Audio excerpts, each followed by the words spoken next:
So, hi guys again. Ito, di ako mag-makeup tutorial. Ito, i-share ko sa inyo yung pinaka-paborito kong makeup. Yun. Sa ngayon talaga. So, ito yun. Yung nito ha.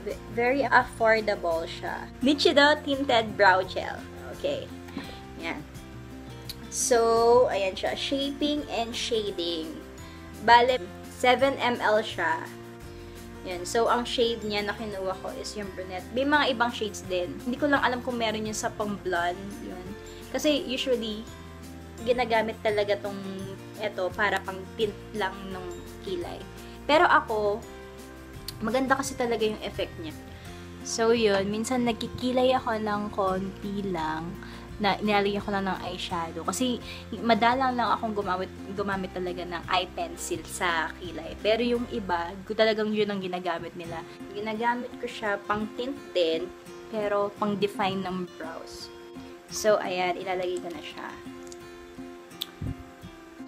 Yung kulay niya, match sa hair color ko, kaya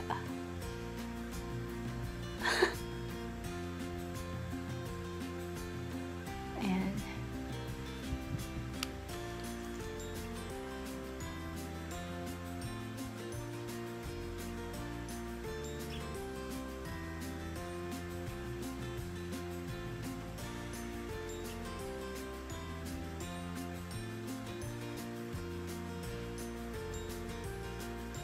Yan, 'di ba?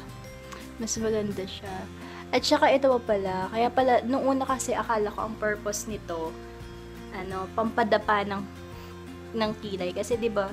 Pag nag-aano tayo, minsan may mga nakaangat na kilay. So, yun din siguro yung purpose niya. Yun. Tsaka pang shade nga din. So, yan. O, 'di ba mas maganda kapag meron. So, alam ko, binili ko to. Magkano ko nabili to? 250 or 260? Ganun. Nakalimutan ko na kasi ang tagal na eh. Ang tagal ko na nabili to. Noong December pa. Sobrang ganda niya. Tapos, tawag dito, long lasting. Yun pa yung feeling ko. Yung parang mas matagal siya. Tapos yun nga, yung kahit na may mga angat-angat, pwede mo siyang madadapa mo siya. So, yun. Get.